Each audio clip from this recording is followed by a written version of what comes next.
Vasco da Gama was born around 1460 in the Portuguese port town of. Da Gama grew up in a kingdom that treated navigation as a weapon of state. Portugal had already crept down the west coast of Africa, but no one had yet broken through the Indian Ocean. In 1497, King Manuel I placed that gamble into Gama's hands. With 4 ships and roughly 170 men, da Gama sailed south from Lisbon, deliberately striking far out into the Atlantic before turning east, a risky maneuver designed to catch favorable winds. It worked, but at a cost. His fleet endured violent storms, scurvy, and months without fresh food. When they finally rounded the Cape of Good Hope, they entered waters no European fleet had successfully navigated toward Asia.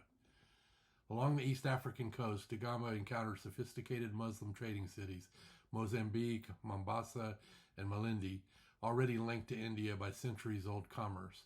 Da Gama lacked the luxury goods these ports expected, and suspicion followed him. Only at Malindi did he secure something crucial, an experienced pilot who knew the monsoon winds. That knowledge carried him across the Indian Ocean to Calicut on India's Malabar coast in May 1498. The local ruler was unimpressed by da Gama's gifts, and Muslim merchants viewed the Portuguese as dangerous intruders. Still, da Gama had done what no European had accomplished before. He had reached India by sea. The return voyage was brutal. Nearly half his crew died, many from scurvy. Yet when da Gama returned to Portugal in 1499, the significance of his journey eclipsed the losses. Portugal now possessed a direct maritime route to Asia and the power to reshape global trade.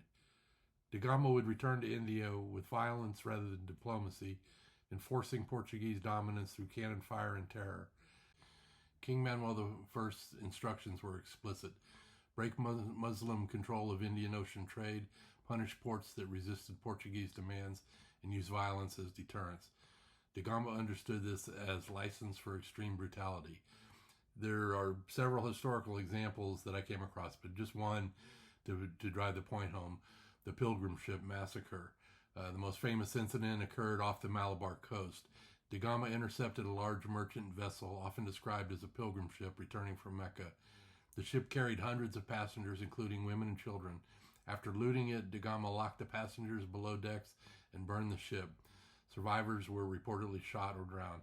Portuguese chroniclers like Gaspar Correa recorded this approvingly as a warning to Muslim traders. So not a great history. Once he'd made these discoveries, once they found the pathway there, not a great history after that.